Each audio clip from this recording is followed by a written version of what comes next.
Incluso algunos de los nacionalistas más radicales de Rusia están empezando a admitir lo impensable. Rusia está perdiendo esta guerra. No son analistas occidentales ni funcionarios ucranianos. Es un ex coronel del FSB que ayudó a encender el conflicto en primer lugar. Y según él, la estrategia de Putin ha fracasado por completo. El ejército ruso está exhausto. Ucrania se está fortaleciendo. Al Kremlin ya no le quedan formas de ocultar lo que pasa en el campo de batalla. Ahora, Igor Girkin, mejor conocido como Igor Strelkov, advierte abiertamente que Rusia se dirige hacia la derrota y que puede que ya no haya nada que Putin pueda hacer para detenerlo. El hombre que hizo esa declaración fue Igor Girkin, también conocido a veces bajo su alias Igor Ivanovich Strelkov. No es solo un oficial ruso cualquiera, es alguien que jugó un papel importante en el inicio de esta guerra, pero antes de entrar en lo que dijo, veamos más de cerca quién es. Nacido en Moscú en 1970, Girkin se convirtió en un nacionalista ruso radical en su juventud, escribiendo para un periódico de derecha antes de ingresar al FSB, el sucesor moderno de la KGB soviética en los años 90. Ahí, según informes de los medios, se cree que sirvió en una unidad antiterrorista y expresó repetidamente opiniones extremas sobre eliminar a todos los enemigos percibidos del Estado ruso. También participó en el campo de batalla durante los conflictos en Chechenia y Transnistria, así como en la guerra de Bosnia. Y aunque nunca se ha probado oficialmente, agencias de medios y grupos de derechos humanos lo han acusado de cometer crímenes de guerra, incluyendo la masacre de civiles bosnios y chechenos.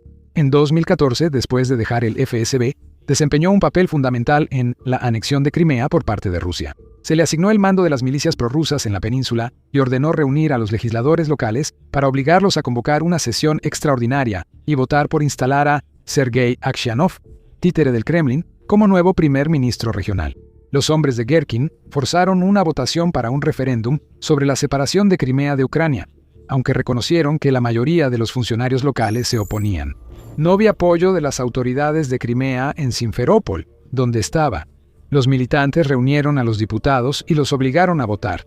Yo fui uno de sus comandantes. Más tarde, ese mismo año, Girkin lideró una unidad de 50 militantes rusos fuertemente armados hacia el este de Ucrania para capturar la estratégica ciudad de Sloviansk. Los rusos atacaron y tomaron los edificios administrativos de la ciudad, acción considerada luego como el inicio de la guerra del Donbass. De hecho, el propio Girkin lo admitió más tarde, diciendo: «Yo apreté el gatillo que inició la guerra y asumo una responsabilidad personal por lo que está ocurriendo allí. La guerra continuó durante varios años y allanó el camino para la invasión a gran escala de Rusia en 2022. Mientras tanto, Girkin fue nombrado inicialmente ministro de Defensa en la República Popular de Donetsk en 2014, pero fue destituido de su cargo solo unos meses después de ser responsable de derribar un avión civil de Malaysia Airlines y matar a 298 personas a bordo. Aunque fue catalogado como criminal de guerra y terrorista por varios países, Girkin vivió tranquilamente en Rusia muchos años tras el incidente del avión. Sin embargo, en 2023, después de criticar abiertamente a Putin, fue arrestado por cargos de extremismo y al año siguiente recibió una sentencia de 4 años de prisión. Girkin no es un buen hombre, es un criminal de guerra internacional con un historial de cometer atrocidades horribles. También tiene gran experiencia y conocimiento sobre las agencias militares y de inteligencia rusas y ha sido uno de los críticos más sinceros de los fracasos del Kremlin en Ucrania. Incluso desde detrás de las rejas de su celda, ha criticado repetidamente a Putin y a otros funcionarios por lo que él considera debilidad, incompetencia y cobardía. Y cuando Girkin habla, la gente escucha, porque desde que comenzó la guerra se ha convertido en uno de los llamados blogueros Z más influyentes, atrayendo a cientos de miles de seguidores en Telegram y otras plataformas. El 25 de abril de 2026, Girkin habló una vez más. Su esposa, Miroslava Reginskaya, compartió una larga publicación en Telegram en nombre de su esposo, en la que él dice sin rodeos que Rusia está condenada. Lamentablemente, vamos hacia una derrota militar, es un hecho. No es que debamos aceptarlo exactamente, pero al menos reconozcamos este hecho desagradable y partamos de la suposición de que la amenaza es real, y que Ucrania seguirá recibiendo todo lo que necesita, mientras que nosotros seguiremos sin hacer nada realmente serio para evitar esta amenaza. Solo unos días después, el 28 de abril, apareció otra publicación que hablaba sobre la creciente relación de Ucrania con Azerbaiyán y la posibilidad de conversaciones de paz en Bakú. Nuevamente, Strelkov fue inequívoco en su evaluación, afirmando que Ucrania está en ascenso y reportando operaciones exitosas. mientras que los medios y funcionarios rusos simplemente no saben lo que realmente está sucediendo en el frente y en la retaguardia. En resumen, reiteró sus comentarios sobre una posible derrota rusa. Debo decir que la guerra por llegar a un acuerdo no solo está estancada, sino que ha fracasado. El enemigo lucha por ganar. Estamos luchando por llegar a un compromiso, y cada vez es más difícil llegar a ese acuerdo. Aunque estas puedan parecer declaraciones audaces o extravagantes viniendo de un nacionalista ruso acérrimo, en realidad no son nada nuevo en lo que respecta a Guerkin. Muchos funcionarios rusos y aliados del Kremlin repiten la misma propaganda y afirman que la guerra va bien, incluso ante pruebas abrumadoras. Por el contrario, Guerkin nunca ha tenido miedo de decir exactamente lo que piensa, señalando al propio Putin como el mayor problema que impide que Rusia logre sus ambiciones militares. A solo un año de iniciada la guerra, en febrero de 2023, Guerkin criticó directamente a Putin después de que el presidente ruso diera un discurso público, diciendo: «Ni una palabra sobre fracasos y derrotas, bla, bla, bla. Ya no tiene sentido seguir escuchando. Se ha perdido otra oportunidad de evitar el caos». Ese mismo año, Guerkin prácticamente firmó su arresto al atacar más personalmente al líder de su país. Durante 23 años, el país fue dirigido por un desgraciado que logró engañar a una parte significativa de la población. Ahora es la última isla de legitimidad y estabilidad del Estado, pero el país no podrá soportar otros 6 años de este cobarde vago en el poder. Guerkin también pidió repetidamente que Putin renuncie y ceda su puesto a alguien que sea más capaz de liderar el país durante tiempos de guerra, afirmando que el presidente no está listo para asumir el liderazgo en la creación de condiciones necesarias para la guerra, y realmente necesita transferir sus facultades, pero legalmente, a alguien que sea capaz de hacer ese trabajo. Resumiendo lo que él llama el estilo de Putin, Guerkin también dijo: «Mucha palabrería vacía, la mínima acción y una total falta de responsabilidad por los fracasos». Guerkin cofundó con otros nacionalistas radicales el Club de Patriotas Enojados, que publicaba blogs y mensajes en redes sociales criticando al Kremlin por no ganar la guerra en Ucrania. Ha dejado claras sus opiniones en decenas de ocasiones distintas, recalcando que Rusia no puede ni va a ganar esta guerra si sigue persistiendo, con liderazgo incompetente, funcionarios corruptos y estrategias sin resultados en el campo de batalla. Incluso en 2023, varios funcionarios y analistas occidentales aún creen que el impulso de la guerra podría inclinarse a favor de Rusia, pese al optimismo sobre la contraofensiva de Ucrania. Él fue de los pocos que argumentó lo contrario, señalando que las pérdidas del Kremlin crecían y sus avances se desaceleraban. Las teorías de Guerkin han sido en gran parte acertadas, ya que Rusia no ha conseguido controlar pueblos, ciudades ni bastiones clave en Ucrania. Sus pérdidas se han multiplicado, su economía se ha desplomado y su ejército se ha debilitado, mientras que las fuerzas de Kiev se han vuelto mucho más fuertes de lo que casi cualquiera podría haber esperado. ¿Pero por qué ahora? ¿Por qué en 2026 Guerkin siente que el juego finalmente ha terminado y que la derrota de Rusia es casi inevitable? Pero antes de entrar en ese tema, estás viendo El Show Militar, y si aún no te has suscrito, ahora es el momento. En su publicación de Telegram del 25 de abril, Guerkin mencionó 2 motivos principales por los que teme por el futuro de su país. Uno directo y obvio, y otro más sutil. La primera razón es que el Consejo de Europa ha finalizado su préstamo de 90.000 millones de euros a Ucrania. Esto ha estado en proceso durante bastante tiempo. Inicialmente se acordó en diciembre de 2025. Sin embargo, siempre hubo dudas sobre si el acuerdo se concretaría, ya que el primer ministro húngaro saliente, Viktor Orbán, había intentado bloquearlo. Orbán era considerado durante mucho tiempo el hombre de confianza de Putin en la Unión Europea, actuando frecuentemente a favor del Kremlin. Sin embargo, en las elecciones parlamentarias húngaras de 2026 celebradas el 12 de abril, el primer ministro con más tiempo en el cargo del país fue finalmente derrotado, con Fidesz destituido del poder por la oposición TISA, liderada por el próximo primer ministro Peter Maja. Maja declaró de inmediato que no retrasaría ni interferiría más con el préstamo de 90.000 millones de euros, dando al Consejo Europeo libertad total para concretar el acuerdo. Y el dinero ya ha empezado a moverse, con la mitad de la suma total, 45.000 millones de euros disponibles para Ucrania en 2026. Eso incluye 8.35 mil millones de euros de asistencia macrofinanciera, otros 8.35 mil millones de euros para el mecanismo para Ucrania y 28.3 mil millones de euros para apoyar la creciente industria de defensa de Ucrania. Como dice Werkin, no son buenas noticias para Rusia. En su publicación de Telegram, el nacionalista se burla de los diplomáticos que intentaron retrasar la aprobación del préstamo y añade que era inevitable. Bueno, ya pasó. El Consejo de Europa aprobó 90.000 millones para Ucrania. Si recibirá los 90.000 millones completos, o digamos la mitad o un tercio, y si se pagará todo de una vez o en cuotas, es irrelevante. Lo importante es que lo recibirá. Gerkin continúa destacando cómo la situación actual tiene poco sentido desde la perspectiva rusa. Seguiremos suministrando gas a Europa, y Europa seguirá suministrando a Ucrania misiles y drones que volarán hacia nuestro territorio y explotarán. Además, Europa obtendrá nuestro gas a un precio razonable, más barato que el gas estadounidense, y gracias a esto podrá producir muchos más drones y misiles para Ucrania. No está equivocado.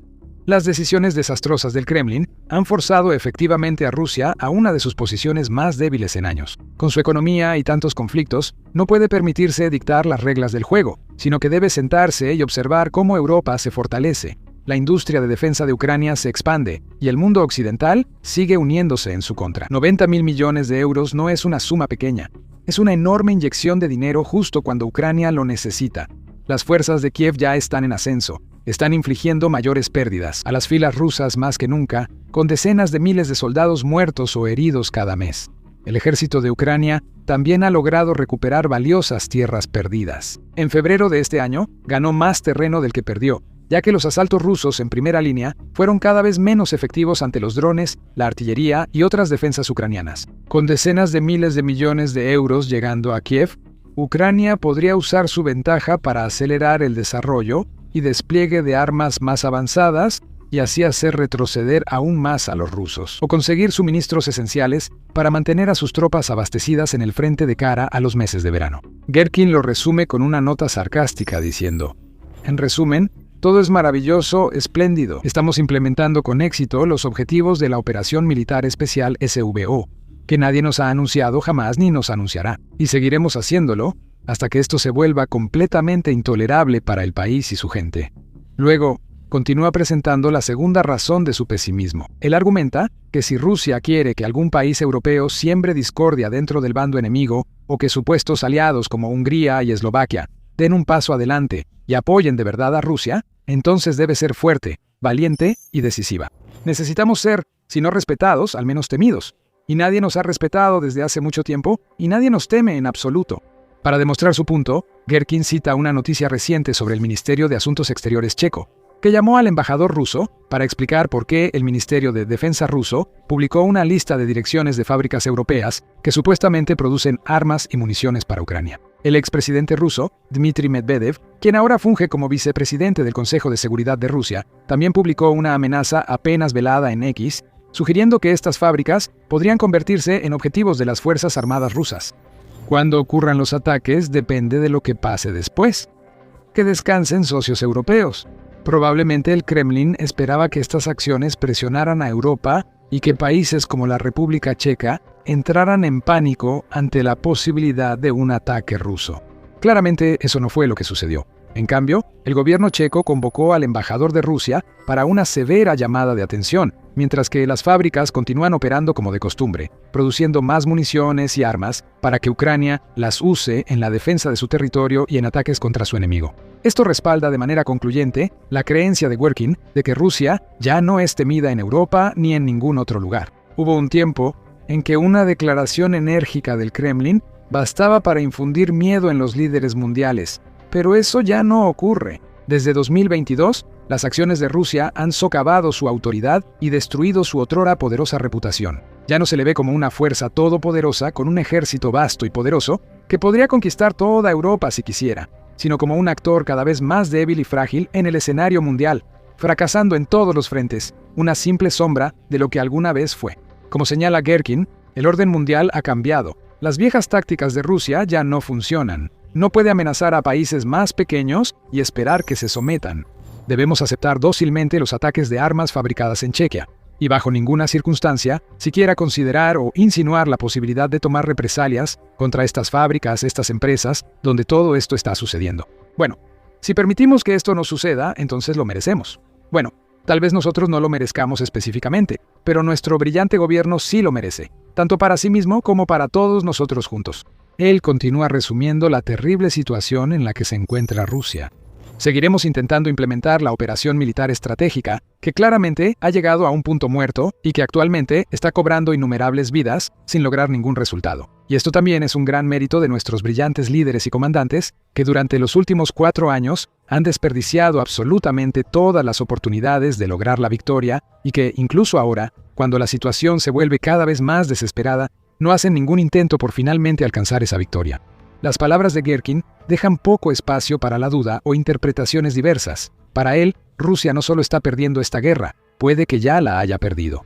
En el pasado, incluso cuando expresaba opiniones negativas sobre las tácticas del Kremlin o sobre cómo iba la guerra, siempre argumentaba que había formas de solucionarlo. Sugería que una movilización a gran escala favorecería las tácticas de fuerza bruta del Kremlin y daría al ejército el impulso necesario para superar las defensas de Ucrania.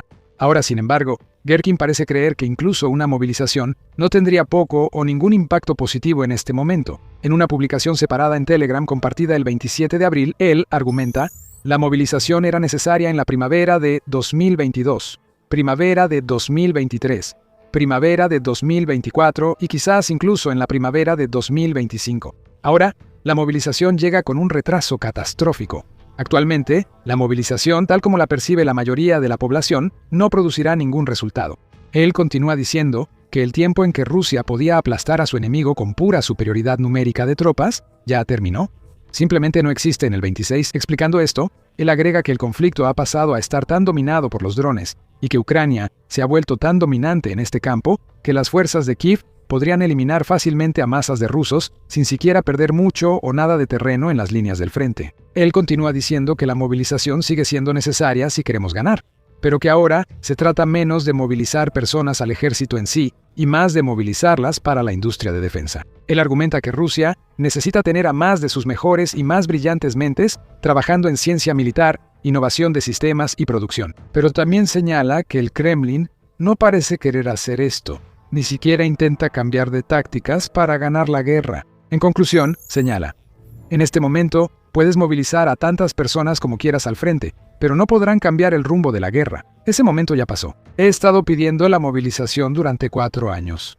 Ahora ya no pido el tipo de movilización del que hablaba antes porque no tiene sentido. Nuestra economía ni siquiera tiene armas suficientes para armarlos. Cuando uno de los nacionalistas más fervientes de la historia moderna de Rusia dice que la guerra es imposible de ganar, no augura buenas perspectivas para el país. Y Gerkin no es el único que se vuelve contra Putin. Lentamente, algunos del círculo interno del Kremlin perciben que el presidente ruso ya no es apto para liderar, como se explica en este video.